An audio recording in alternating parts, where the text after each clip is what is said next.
Hi, I'm Amy, and I think everyone here probably already knows Tavi. Hi. So we're going to have just a really informal talk. I'm going to just really here to get Tavi talking about all the many things that are going on in her life, and then we'll have some time at the end for questions. But I think we're going to start because when you hear Tavi, you obviously think of Rookie, and I think we probably have a lot of Rookie readers here. And Tavi is in the middle of putting together the fourth and final Rookie yearbook, senior year. I think we have the cover of it. It's just my name is the cover. With the Vulture logo this time. Oh. There it is. So this is going to be the senior year of Rookie. So Tavi, if you could start off maybe by telling us a little about what you're working on. The book's going to be coming out in October. Yeah, we're actually like almost done with it. We're in like the final stages, and the Rookie yearbooks, for anyone who doesn't know, are at the end of every year we put like the best stuff from the site into a print edition, and then there's a lot of stuff that you can't get online too. And this one, there's a lot more of the like print exclusive stuff than we've ever had before, and like so many of our illustrators made beautiful, crazy like cutout things that you can decorate your room with, and a lot of like people we admire did really cool interviews, and I'm really excited. But it's the final one that we're doing because I wanted one for every year of high school, so it's like senior year. So that comes out in October. And it's a little annoying to work on stuff for the site that I know won't be going in a yearbook. Like I'm like, this has to be in a book somehow, even if it's past the cutoff point. But I think like I want us to still do stuff in print. It's just that the yearbook specifically is like 350 pages and really exhaustively art directed. Like I could go through every book with you and be like, that fabric is from a skirt I got when I was 12. Like that's my bracelet. Like that is a note card that I got at a joke shop. So it is really a labor of love. And I think every time you've done a Rookie book, you've gone on tour, I think, where you get to meet a lot of Rookie readers and talk to them. So can you tell me a little bit about what it was like going on? I think we have some pictures of you on your most recent tour. Yeah. With Rookie readers, although. That was like last week. Oh, yeah. You can imagine them. Imagine yourself. Really cute and nice. Yeah, last week, it was my first time doing it alone because I always went with like one of my parents, or we did a road trip that was a few of our other contributors and myself. So it was kind of cool just going city to city, like having no interactions with people other than these people who are like, I've been reading your writing since I was really young. And it's also, it's easy to do events here because I live here, but these were cities like Miami or Austin where I've never met our readers there. And it's just very rewarding, obviously. But I think when you work online, writing period, or creating anything period, you're like, who's on the other end of this? That's our office now.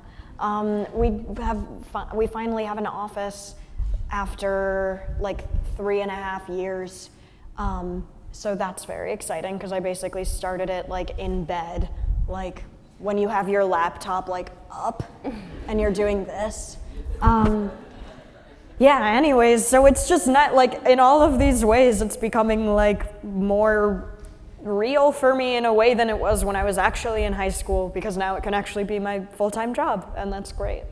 So we were talking a little bit about what it is like now. You live in New York, you live by yourself in the West Village, not with your parents in suburban Chicago, and you have an office with a staff, and you go there every day. So I'm going to tell everyone a little bit about how that feels, both the good, you don't want to, it's not all like a jolly sitcom, Sure. And also some of the more difficult aspects of having that life at 19 that we were talking about. Yeah, it's not that I'm like, it's hard, like when people are like, I've seen the top, there's nothing there, and you're just like, stop. Like, you're fine, you're doing fine. But I do think it's an interesting aspect of like the life that I have and my circumstances that like I don't have to answer to anyone really. I don't have authority figures. If anything, I just have to answer to like a lot of really nice teenagers, which is great, or to myself, which is great, but it is this mixed kind of, you know, like the analogy I could come up with is that when I am in a funk and I finally write it all out, at the end of it, I feel so much better, and I'm like, oh my God, I have like this superpower, and that's amazing that I know that no matter what, like it all comes down to me, and I can write it out, and I can like take care of myself. And then this fear hits where I'm like, oh, it's all on me, and I have to take care of myself. So I'm so happy with the fact that like, with all of the work that I get to do, but it is like an interesting quirk to it all, that it is also this feeling of like, yeah, responsibility, but it's on me, but it's because I made it that way. Like I just interviewed Taylor Swift for Elle. It's like the June cover, so it's out now. And I was asking her, I was like, I think you've never had a period of rebellion because you weren't under Disney or anything, like it was just you. But I wanted to know, because I sometimes feel this way, do you ever like, are you ever like, yeah, but I suck, like, and want to like rebel in some kind of way? And she was like, I have no desire to burn down the house that I built. I can redecorate it, but like I laid a really nice foundation, and I was like, oh, this extended metaphor about a house. Like, love her. But yeah, I think it's just something funny that happens when your work is so inextricable from who you are. Like, I started writing publicly when I was 11, and I was never like, I'm writing an article. Like I was just, you know, it was like diary keeping, and it felt more personal than stuff I could share with my friends. And I weirdly often felt like if I had a friend or like a boyfriend, I'm like, you don't really know me unless you've read everything I've ever written. Like, I don't know what it means to be a writer in the sense that you feel like you can be your most authentic in your words. And I think that's why I like acting, because it's another way to try to do that, and to try to be present. But it's weird, yeah, but it is it's great, but I do feel a little funny because like when people talk about like work-life separation, I'm like, I don't understand. It's not that I don't it sounds lovely. And I resist it sometimes because I'm like, I have to keep it separate. It can't be all the same. But like, so I've kind of been going through something, and yesterday I was like, I'm finally gonna write about it. And then at night, I was in my apartment and I saw that someone had left like a nice IKEA desk out on the curb.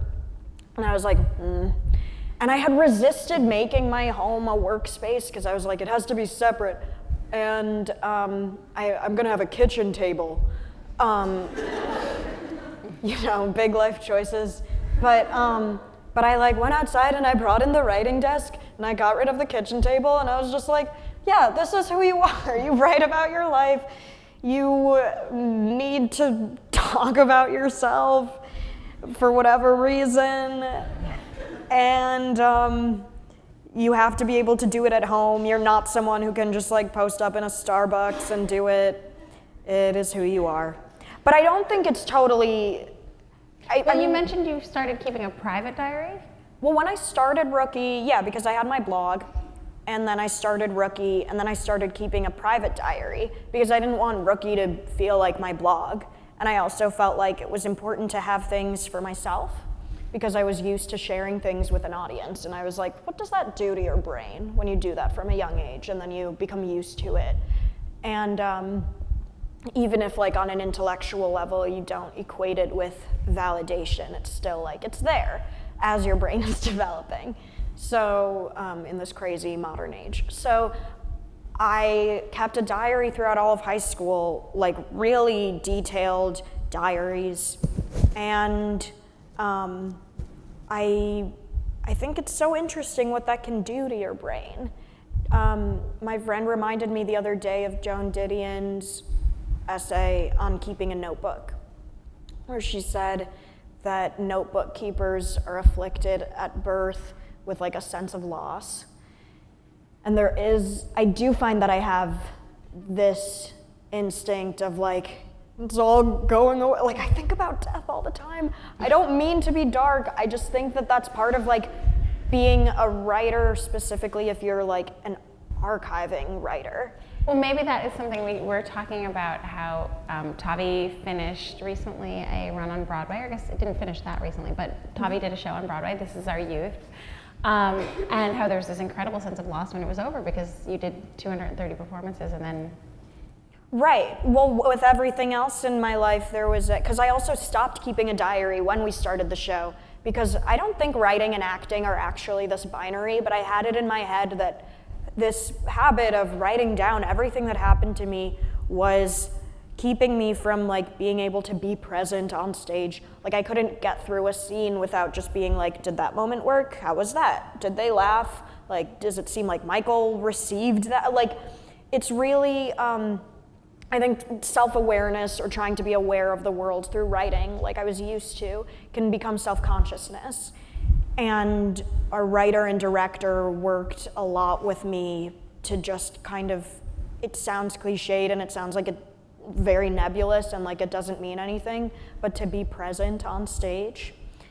Because we spent all this time, so I was like, I just have to stop writing and thinking so much about my own life. And so the weird thing with the show ending was like, not only do you not have it, because it's not a movie, it's a play, that ended and will never happen again, but I also didn't have a record of that time in my life, which I have not had. And you said it gave you your first panic attack. Yeah, and then I went home for the first time since moving to New York, and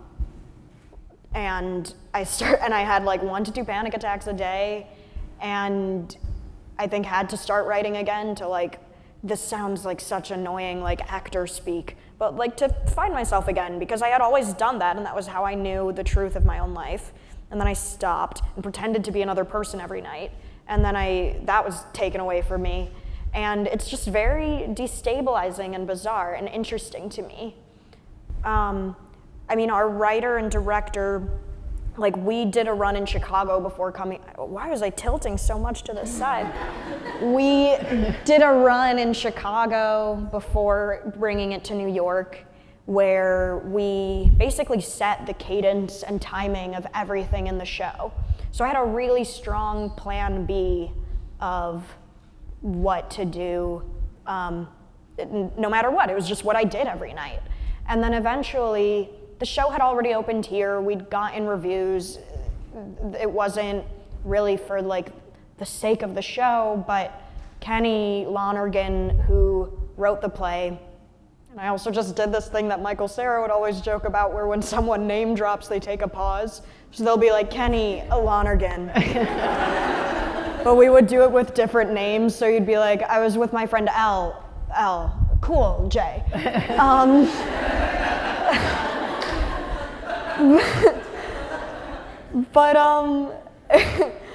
But Kenny, like, he was like, you're gonna have a lot more, a richer experience doing this show, and you'll make it richer for Michael if it's different every night, and if you're alive, and if you're responding to what's happening to you, instead of, maybe it's like writer brain, maybe it's feeling like I had a lot to prove because I got this part under crazy circumstances and I'm not an experienced stage actress.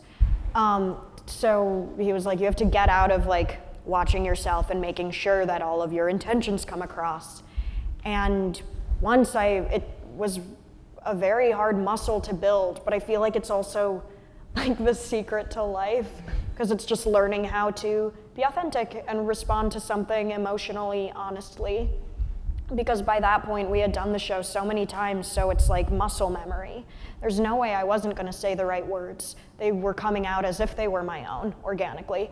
So he was like, you just have to let things happen and see if your tone changes, and that's good. And it freaked me out. Like I remember when he was working with me on it, and the night when I really tried to just like go for it, and I came off stage and I didn't know what had just happened, and I cried, and I was like, I can't believe I just did that in front of all these people. And Kenny came back, and I was like, that was my worst show. And he was like, that was your best show, because you seemed like a real human and not like, and I ended up, like, the phrases I would have to say to myself on stage or right beforehand, like, let it happen to you, ended up, like, I started seeing someone romantically at the same time, and I was really self-conscious, and I'd be like, let it happen to you. And I was like, oh, this is teaching you how to live.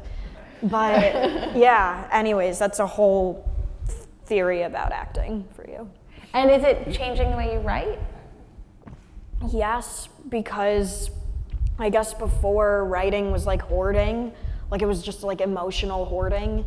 I was talking about this once with Kieran Culkin, who was in the play, because we were at dinner and he mentioned that like something was going on personally, and I think I was like, oh, do you want to talk about it? And he was like, no, not really. And I was like, oh, that's okay. And he was like, thanks, I know. And for the next like 5 minutes, I was like, like, I can't believe I know, I was just trying to be nice. And a few minutes later, I said something where I was like, hey, 7 minutes ago, when I said, like, that's okay, I didn't mean, like, I know it's okay. I was just trying to be nice. Like, I wasn't acting like you owed me an explanation or anything. And he was like, I don't even know what you're talking about. And Kenny and Anna, our director, would always use him as an example of, like, there's a spectrum. Like, there are actors who are like, everything's premeditated. I know what my face will look like as I say this one line. And then on the other end, there are actors who don't want anything to be premeditated and even want to change their blocking on the stage every night. And and Kieran was like, maybe he'd be mad if I'm talking about his process, but as soon as he anticipated the way he would do something, he couldn't do it that way anymore. Like, he was very true to it being spontaneous. And I was talking to him about it, and he was like, yeah, I forget every day as it happens. Like, this is just how I am in life. And so I think now when I come to writing, I don't keep a diary anymore. I take notes for things that I think could be productive and serve an essay that's about a larger idea, but I can't like emotionally hoard anymore. I don't think it's good to be, like, I look back on my diaries from high school and there are realizations and special events and moments that are interesting, but I'm like, why did I feel like everything was about to be taken away from me, and like I had to write down like the color of his shirt, and I think deciding not to do that kind of writing and just trying to make it a space where I can be free and not self-conscious in the way that acting was, knowing that you can always edit later, that's been like a recent exercise for me. Because I don't think they are binary. I think writing is also a place where you can be authentic and just say whatever comes to you and whatever, but that's not how I was doing it before. So it's interesting to try to learn how to do that now, after years of writing for an audience, thinking about them, thinking about how I come off, and stuff like that. So we talked a lot about, you sort of have mood boards going for your life at all times. Colors, music, books you're reading, things you're watching. So I want to hear about the mood board of right now, your summer 2015 mood board. Summer 2015, going to the gym, getting buff, that's my mood board. It's just, let's see. I've been reading Speedboat by Renata Adler, which is a good book to read as a young woman in New York. As a young writer woman in New York, it makes me really excited for when everyone I know is dead so that I can actually write everything. I'm not excited for the people I love to be dead. I just mean that, like, I can't, Look, there are some people where it doesn't matter what you're saying, even if what you're saying is positive. They feel so attacked or preyed upon. Does that happen to you a lot? Kind of, yeah. And I just feel like, and it's not like I include in my writing things that have happened to me because I'm like, oh, this is juicy. It's more that like, you go through life trying to understand it, and when enough facts of your life are illuminating the same truth at once, it's really hard to resist including any of those. And I also think that when you, like, I interviewed Greta Gerwig about Frances Ha, which she starred in and co-wrote, and she said she had conversations with friends where they were like, I feel like that scene didn't really represent that conversation. And she was like, well, this is not a documentary. This is a film, or this is a scene in a movie. However, when I write about my life, I'm not writing fiction, so maybe I do have a responsibility to be more factual, but I really do feel like by the time I'm sitting down, it's already like a few steps removed from what actually happened. And maybe that's because, like I said, like my diaries aren't interesting because they're just like, and then this, and then this, and then this. But if you can kind of take shortcuts, and maybe that means being reductive in some ways to make a point, or maybe that means not representing an argument with all of its nuance, then that's what it is. I don't know.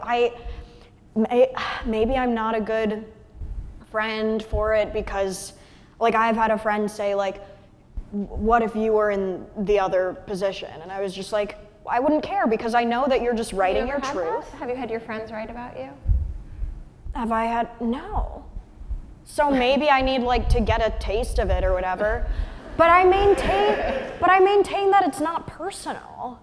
And I don't. And I know you've had friends photograph you. Have you ever felt like that photograph, or so you have had friends represent you artistically? I have had friends represent me artistically, and I mean, that's always like consensual. Maybe the frustration is being like, you wrote down something that happened in private, which to me is just like, I know it. Okay, Taylor Swift's Fearless tour. There's which I think is like a 3-part documentary on Netflix. There's a video that I guess they had to make while she was like changing costumes or something, where it's like an interviewer being like, aren't guys afraid to date you now because you'll write songs about them? And it's like 18-year-old Taylor being like, well, if guys don't want me to write bad songs about them, they shouldn't do bad things. So what I find interesting is when people only feel accountable for, like they can only understand what they did once it's in writing by someone else, or they can only understand that it's affected someone else, that there are consequences to their actions once that person puts in words how it felt for them. And I guess if a friend were to write about something I did, it's just like, well, that's your truth. And hopefully if I haven't done anything I would feel bad about. But it's a thing of like, if you've done something you feel bad about, then yeah, a song will let you know that like it was messed up or something. Yeah. Might be coming. You never know. I know. But I'm like, sure, I don't care. Like everything's fleeting. Like I just think like making art is really hard, and so you use whatever you have, and maybe I'm just not a good enough writer or like don't have a good enough fiction brain that I have to use things that happen to me, but I feel like it's like a sacred space where you're able to, you should feel like you're not responsible for other people's emotions. I think it just speaks to how much you ultimately respect this person, because like in what I'm writing now about the play, there are certain incidents that would support my thesis that maybe don't reflect terribly well on certain people. And I don't include them because I feel like, well, that doesn't represent who that person is. That is unfair. there's no way for it to be anonymous because I'm talking about the people I was in a play with. But in a situation that's where I just kind of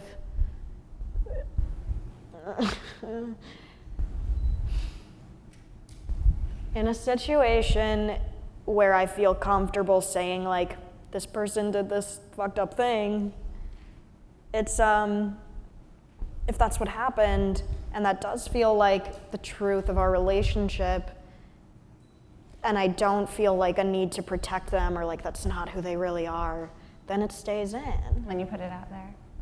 And maybe it's just because I've had to develop a really a thick skin from a very young age and how people write about me, and I feel a lot of separation from it. And I remember, like, when I went home recently, I found a notebook where I had written down, apart from Don't Look Back, the Bob Dylan documentary.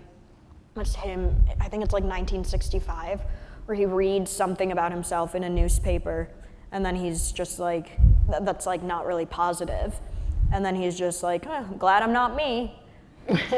When you're written about from a young age, you understand that there's separation between who people are talking about and who you are and how it feels to be you. So I guess if someone were to write about me and or be a vampire about me in the way that I am to other people, I guess I think I just feel so much distance from it. Mm-hmm. So, yeah. So you mentioned that you are writing a personal essay about your experiences and This Is Our Youth, to try and sort of both put out there and to help you process it. But then I want to talk about what else you're doing, because you were going to go to college in the fall and you're not going to do it. Yeah, I was going to go to college this upcoming fall, and now I'm not, because I basically realized that the program I had applied to and gotten in and deferred, I think I just felt a lot like I had to go to college, because it seemed, I saw the way people talk about like actresses who went to college and they're like, oh my God, she's so smart because she got an education. Like, I was like, oh, I have to do it because if not, I'll get lost in this bubble of like career and stuff like that. But I realized that the program I was gonna do was basically like, I would still keep doing my job, I would just get college credits for it. And I was like, that's silly. I should go when I'm taking classes and doing things that I can't do anywhere else and learning things that I can't learn in my professional life. And now is just not that time because I have a responsibility that I also really love doing. But just living in New York, there are so many opportunities to, like, I've gone to lectures. I'd like to take classes part-time or something, but I just can't justify to myself like putting these other things on hold when I feel not only like they're in a good spot, but like I have to do them. I have to write, I have to edit Rookie. I'm not comfortable putting them on hold or giving them less attention to go to college, and I'm not comfortable taking classes that I can't really focus on because I also have to do my job. Mm-hmm. So I think it's just not the right time, but it's not ruled out completely. Mm-hmm. And when you talk about like you have these responsibilities, what kind of relationship do you feel like you have to Rookie readers now? And you mentioned that it's transformed from I am you to I am your big sister. And tell me a little bit about that change and how you feel, like what it's like between you and your readers these days. Well, yeah, I mean, when I started it, I was 15, and I started Rookie because it was something I needed, and so it was a place for me to write about what I was going through and to connect with other people who are going through the same thing. And I guess now, yeah, I have these other spaces that I feel are more, writing for myself or whatever, that I feel are more equipped for like what I'm going through, because I don't want to put something up on Rookie. Like Sassy magazine from the late 80s, early 90s was a big inspiration for Rookie. It was for teenage girls, and it was really cool, and the women who ran it were amazing. But I also remember in reading about it, some women saying that at the time they felt like, it was another magazine that made New York feel like the center of the world and like something you were missing out on if you were like still in high school in the suburbs. So I just wouldn't want to put any of the stuff about like that aspect of my life on Rookie. It would just seem kind of tone deaf. But I like that it's no longer a place where I have to like work out my feelings. Like I look back at some of the stuff I wrote when I was like 15 or 16 and I'm like, you're doing that thing where you're like giving advice, but it's like what you need to hear. So I like that it's now like I've inherited this thing that I started when I was younger, and my job now is like, I still feel really passionately about it, like so much, but not because I am, dealing with like being 16 and being depressed, but because other people are. And now that it's my full-time job, I can more actively seek out feedback and younger writers who are going through that stuff. And that's like it's such a blessing. Like, I think I would really go crazy if I didn't have this job, because if all I did was like writing and like personal expression, I think I would be very much in my own head. And I also think that just editing the pieces that go up on the site every day is really healthy and affirming, because a lot of the writing is healthy and affirming and makes me feel like better about life. And at the same time, I also think that it's not like you turn 19 and then your problems change completely.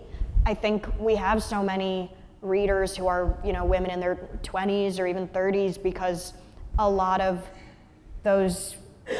what young women go through at any age kind of transcend age group.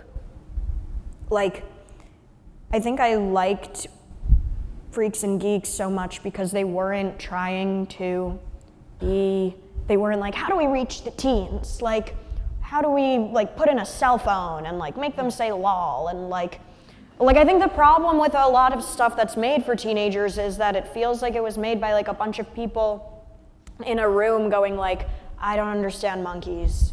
I haven't been a monkey in a really long time. We have to figure out how to reach monkeys.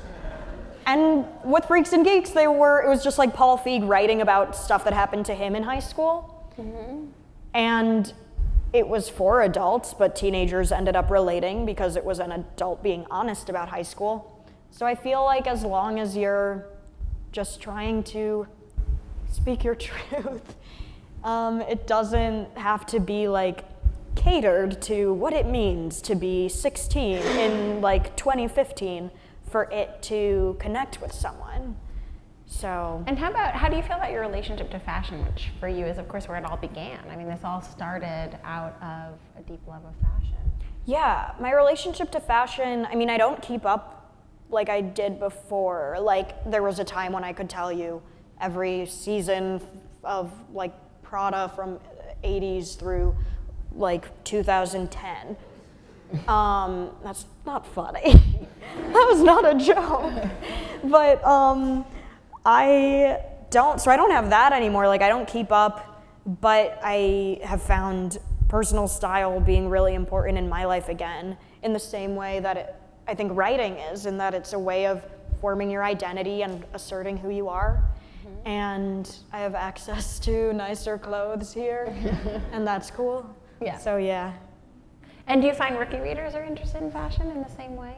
In the same way, yeah. I feel like Rookie readers, not all of them, but I see a handful decked out who are like, I think have this same kind of approach, that it's not really about being fashionable, but it's about your personal style. Mm-hmm. And using it as a tool of self-expression. Mm-hmm. And so when you say you have access to like a sort of to nicer things, you have a lot of different access in New York living here than you did a year ago when you were in high school. Mm-hmm. I mean, a year ago you were in high school. Yeah. In Chicago, and so it's really all.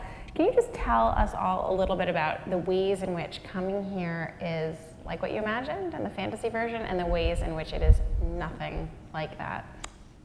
Ways in which moving to New York was like the fantasy, and ways in which it wasn't. Well, I moved here to be in a play about a young woman living in New York, so it stayed half fantasy for like 8 months.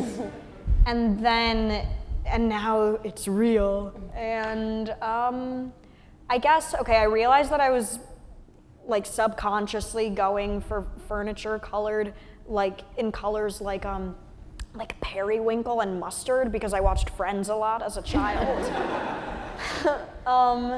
So that. And you're gonna stay and watch Lisa Kudrow. Yeah, and Lisa Kudrow will be on here next. But I guess the furniture, I didn't know that I had that deeply embedded proclivity towards ugly decor.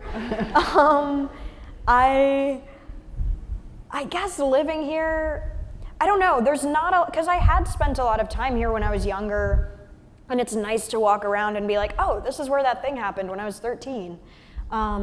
But I think the best thing is just like living here and walking around is the best thing for me. Because if I'm bummed out or something, I'm like, but if I go outside, I'll be in New York. Like, it's so crazy. I have so much access to all of these things that, I mean, maybe this is why, like when I was younger, and this is going back to the thing about diary keeping and the sense of loss, it's like I would get these moments where I got to leave my life in Oak Park and come to New York, and these amazing things would happen, and I had to write down every detail. And now it's nice that it doesn't feel like I'm about to go back home and be bored again.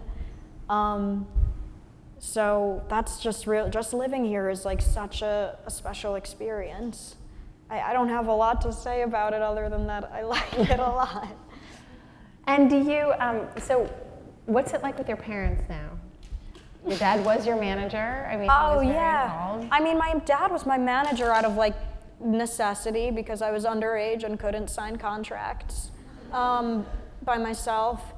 And now, I mean, I still talk to him about career stuff and want his judgment, but it is kind of funny to be in a spot where, and this is like what I was saying earlier, not having authority, like my parents are still, are still crucial to my life in all these other ways, but in this like professional world, it's just bizarre to be in industries that are not their world at all. My dad is an English teacher at my high school. He retired. And my mom is a textiles artist, and she wakes up at like 4:30 and weaves a tapestry and like is amazing, but like dedicated, like she's in this room, like it's so different. And that's nice. And it means that when I talk to them, we're talking about like apartment stuff or relationships, and I like having that with them. And then I kind of have like mentors who are maybe more my like career parents. Yeah, you talked a lot about having like Stevie Nicks as an important mentor to you these days. And can you tell me a little bit about that relationship and some of the other important friendships you've made and some of the advice you've gotten from people like Stevie Nicks and other? Yeah, happy to. Well, when Stevie Nicks, I gave a TED Talk when I was 15 where I talked about her, and then I got an email from her assistant that was like, Fleetwood Mac is playing in Chicago and we'd like you to come. And I was like, okay. It could have just been some weirdo saying that, and then I like would have gone to will call and they would have been like, no, you don't exist. But I went and she dedicated Landslide to me, and I got to meet her, and then I've now seen Fleetwood Mac like 4 or 5 times. And when I first moved here, I remember it was like August. I think we were still in previews for This Is Our Youth, and I was having lunch with my sister, and she called me and she was like, I just want to read to you this letter you wrote me when you were 16. I don't want you to forget who you were and the little girl that you still are. And she read it to me, and it was really And she really talks like she talks like Stevie Nicks all the time. Stevie Nicks talks like Stevie Nicks. Yeah, and then when I was I brought a significant other person to see them live, and we talked to her afterwards, and she said goodbye to him, and then she started to walk away, and then she turned around and she was like, take good care of her. And then she kept walking, and then she stopped, and she turned around again, and she was like, but not too careful. I mean, she's 18, so let her. And then she like kept going. So yeah, a reluctant guardian. And who else? What are some other good members you've got? Kenny Lonergan is an amazing person, is a father in real life, is taught me so much about acting and writing, and gave me a list of movies to watch, and I am just so thankful to have him in my life. And now when I write, the writing that I've been doing outside of Rookie, I was having trouble then writing just sort of like generally or naturally, because I was like, I don't know who this is for. So I started writing. I've been writing this essay as emails to Hilton Als, who I met because he reviewed This Is Our Youth for The New Yorker, and we became really good friends, and he's such a supportive, loving person who I feel safe and comfortable with, because he has an understanding of what it means to be a writer and to be an actor, and has so much respect for it. And so I don't feel dumb being like, you know, like you always feel kind of dumb talking about acting because you just sound like a dick. Like you just sound like you're like, oh, and then I was free. Like you sound crazy. There's no way that you erased 18 years of life that happened to you and you were like free. And it's not that you're like, I was another person, but it is a surreal, trippy experience to exist in kind of like a half fictional world, especially when you're so used to like being in your teenage bedroom and it's covered with all these movie posters, and like all those fictional worlds occupied such a crazy space to me. And so then it was really surreal to move here and be in this play and have like a one-night stand every night in this character and feel like certain things were mirroring my own life, and like it was the kind of character I would have like me, age 12, watching Royal Tenenbaums and loving Margot Tenenbaum. Like I am just someone who has always felt in many ways so much more connected to works of fiction or works of art than I felt I was able to find like at school or anything, or socially. So to enter that was pretty crazy. So anyways, it's nice writing about that to someone like Hilton, who loves theater and who doesn't make me feel like I'm being pretentious when I talk about acting. And you also seem to have sort of, as your career has grown, you've got a kind of girl crew of other women who are super young and have been super successful, super early. Yeah. And can you talk a little bit about that?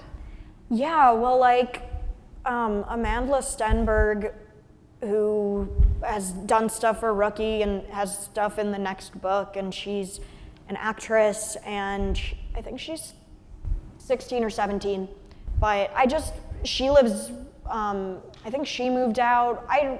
People, young actors, like, move out early or kind of have independence early, and she's like a beacon of sanity, and I'm very happy to know her and to kind of have another person who's like surrounded by older people a lot professionally. But I feel like in my personal life, it is not to be like a group of girlfriends taking New York, but it is just like, yeah, like young women, and we support each other, and it's great. And then it's nice to also have these people in my work life who are going through something similar. So I think now is probably a good time we can open up for questions from you guys. I know. I think there's going to be like a thing set up, but. Hi.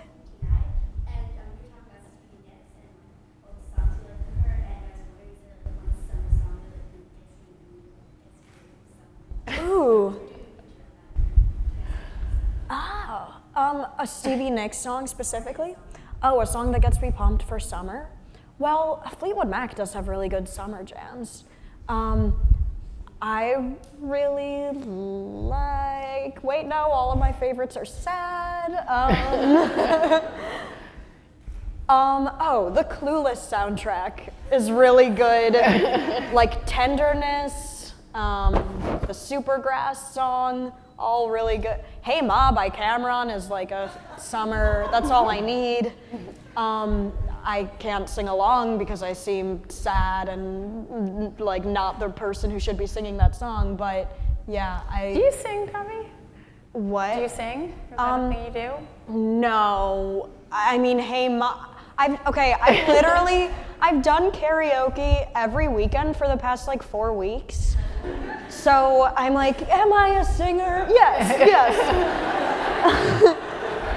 But I did Hey Ma, and I was like, this is so embarrassing. Like, why do I think I can do this? Yeah, but that's a really good summer pump-up jam. Thank you. Yep, right here. Hi. The one quote that I've probably seen more tweet, Facebook, is do what you love and you'll never work a day in your life. And my reaction is always like, yeah, but it's not that easy. And I have a tough one with that when I deal with young people on that particular issue. Do you have any opinions on that? When people say do what you love and you'll never work a day in your life, well, I think first of all, it's a privilege to be able to do what you love as a career. Some people have to do stuff they don't like for work. So I think that's my first like cringe reaction to that popular saying. I think the other thing is that even if you love what you do and you are lucky enough to do your passion as like your career, it's still hard. There are ebbs and flows in everything. There are pros and cons. Even though I'm constantly reminding myself, like, you're writing right now. You get to write. You know how to write. This is great. That doesn't mean there aren't bumps. So I do think, though, it is good to kind of frequently remind oneself. I interviewed Chris Ware for Rookie, I think it's in Yearbook 2, and I asked him about like advice for young cartoonists, and he said to remember that to say like, I don't know what I want to do with my life is a privilege that 99% of the world does not experience. So even when I have frustrations with my career, it's also what I love, and I have a lot of power over it, and that's such a privilege. And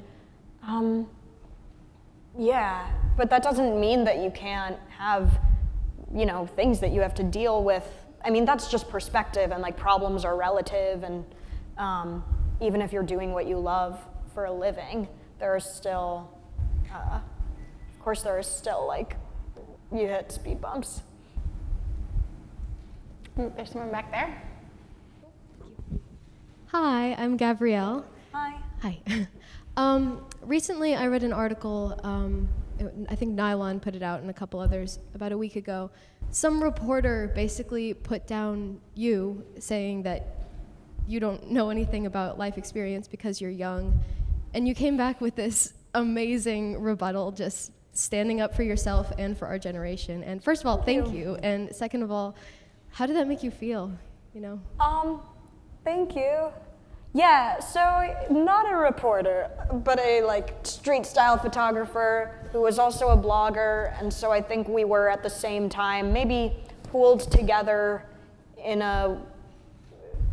when fashion blogging was this like phenomenon, I think we were kind of linked together in a way that I guess maybe he found insulting because he saw himself as like a serious man with a camera, and like I was just like, as if I was just like writing about my life, and like how could that be important or useful or related to fashion if it's just like a dumb young tween writing about her life.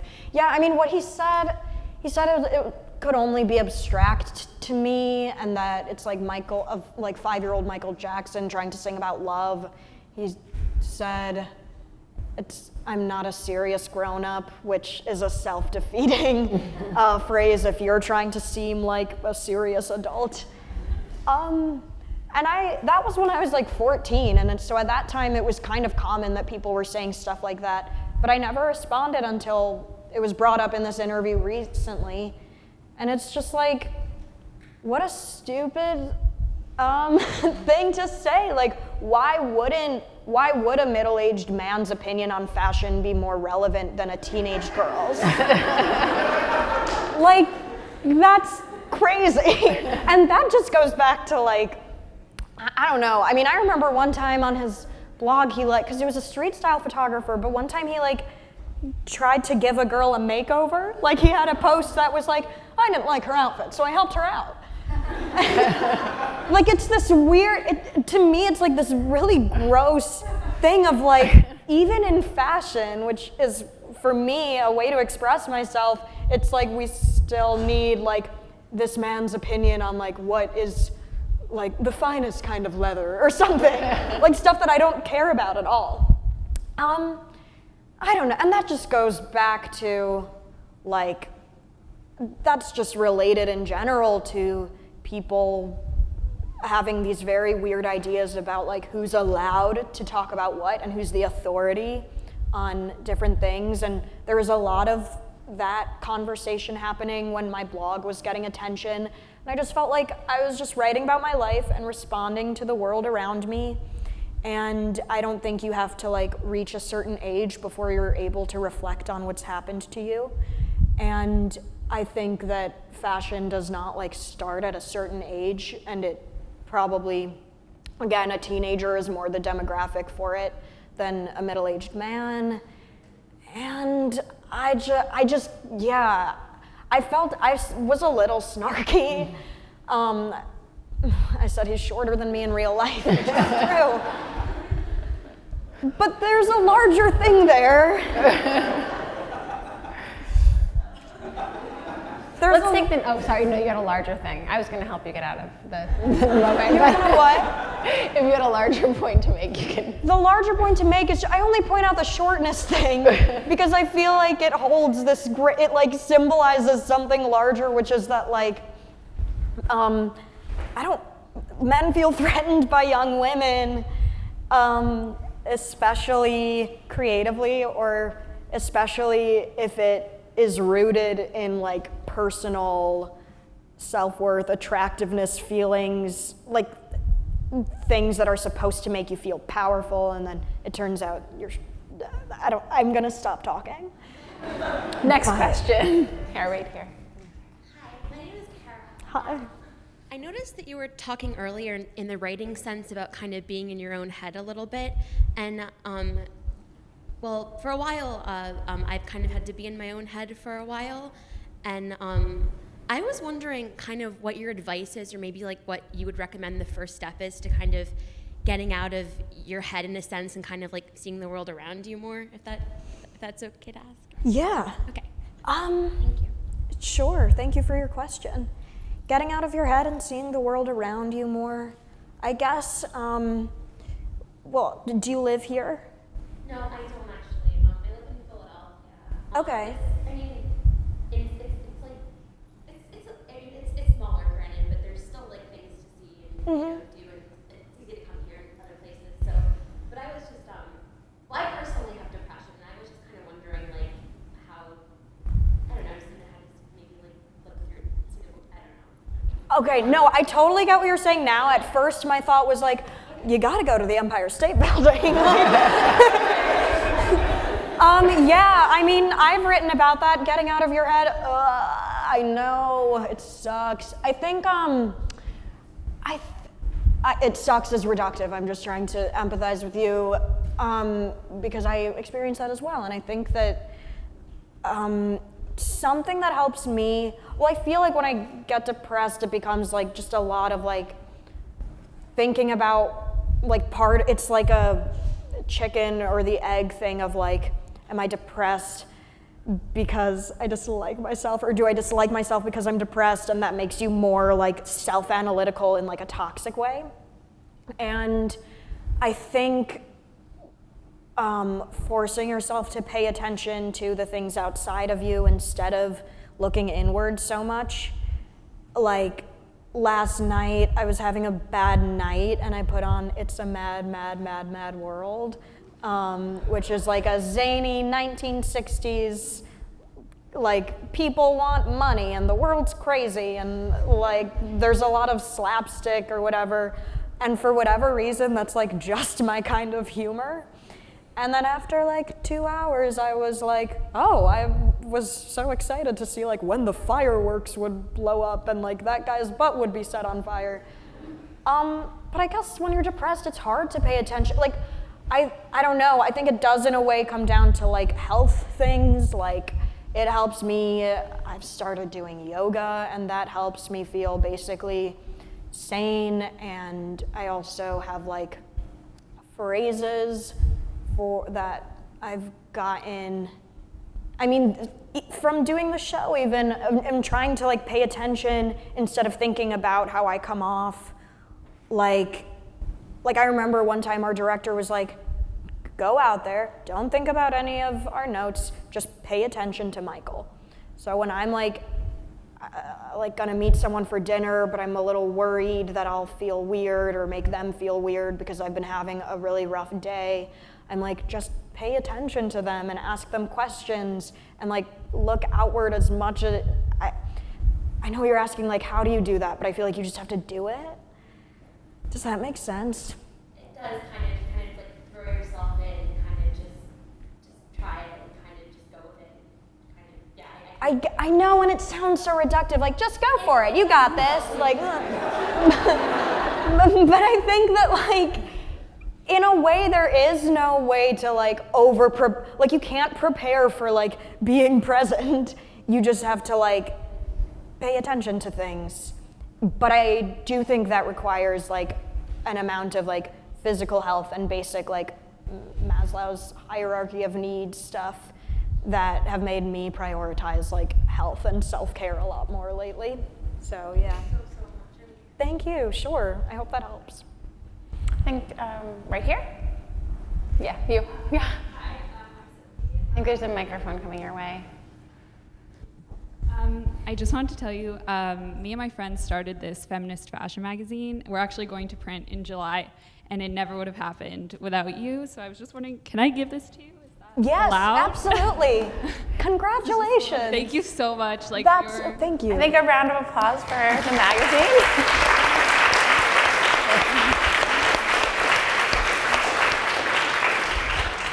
That's amazing. Oh my God. It's all in the letter, so. And this is it?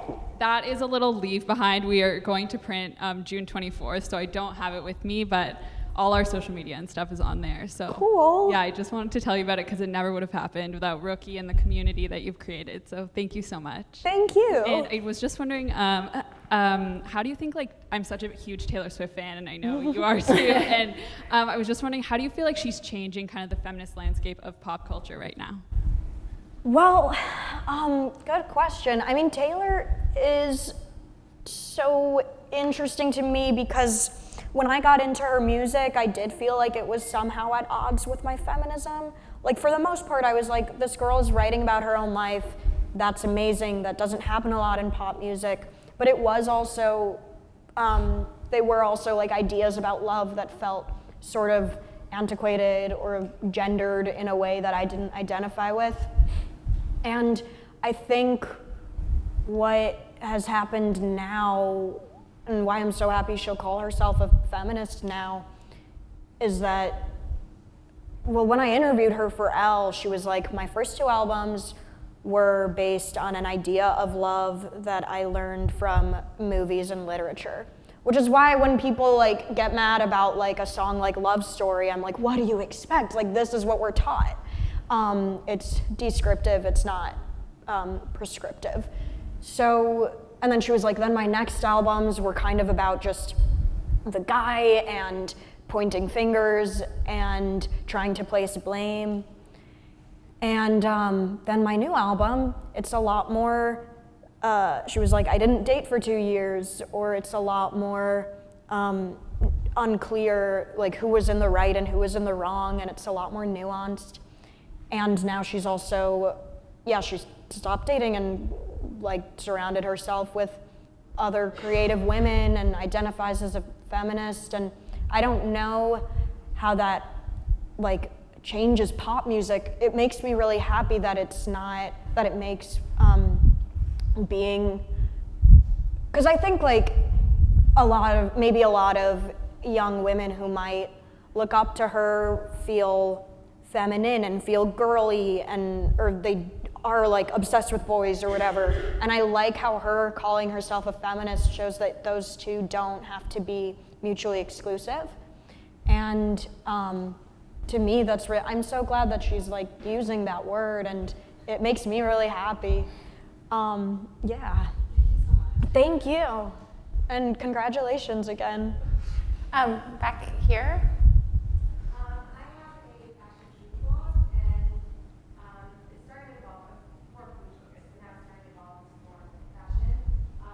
And I just wanted to like encourage readers, how to find their personal style. I want to know how you were able to, or how you tell people to find their personal style, what your personal style is, what you're wearing. I missed the very last part of that. How you found your personal style, and then what you're wearing today. Oh, what I'm wearing. Well, that one's easy. I'll do that one first. I got my shoes at And Other Stories, and I got this dress yesterday by, do you know? Amy? Kim Holler. Kim Holler. And but when girls ask about finding their personal style, or like, I've talked about this a lot with my friend Petra Collins, because she's a photographer and she has done stuff for Rookie, and a lot of girls ask her like, how did you develop your aesthetic and your point of view? And we're just kind of talking about when we were younger and how it was more like you take in a lot, and then whatever really resonates with you in a very real way, that's just like who you are, then those things stick. And then they come out in your style or your photography or whatever. So I feel like and same with like writing, like I think you have to read a lot, and different kinds of techniques or styles stick with you, and then that informs what you go on to write on like a subconscious level. And I feel like whenever someone is asking about like their personal style, the fact is, because like there isn't a lot of like new stuff that can be done in fashion, I don't think, just because of it being like 2015 or something. Like when I was talking about this with my two friends who design the label Creatures of the Wind, and they were like, yeah, I mean, years ago for someone to be wearing this outfit, it would tell you so much about like the art that they knew and their career and whatever. And now like we all have access to all this stuff, and you don't need to know the history of something to be attracted to it on an aesthetic level. So, we all like look great. And I feel like if you want to form your personal style, it's not about figuring out like, how can I be unique? Because I don't think that exists. I think it's like the people who I look at and I'm like, I love her style. It's because it reflects something else about who she is as a person, and like it confirms what I already like about her and seems to match, everything that's inside of her as well. So I guess the point is just like to find something that is really you, not to try to like stand out or something, because I think that's kind of impossible now. And I guess the best way to find the you is to like lose yourself in a lot of work and take things in, and then when you come back to yourself, whatever sticks is like your style, if that makes sense. All the way over there.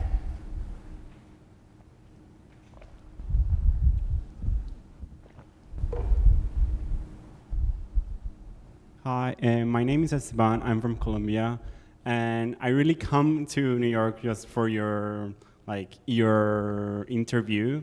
And No I'm way. really I'm for governor's ball too, but I Okay, really, good. no, but really it was like the two main reasons I came here. So I'm really excited because a lot of my friends in my country are really related to the things in Rookie Mag. So I think I want to ask you, what do you think about young people in other countries and other cultures that doesn't have access to the privilege to learn English and to learn to read Rookie Mag? And what do you think about getting Rookie Mag more globalized or more international in other languages? That's a really good question, and thank you for coming all this way and coming to this, and now I'm like, oh, I hope the thing was worth his plane ticket.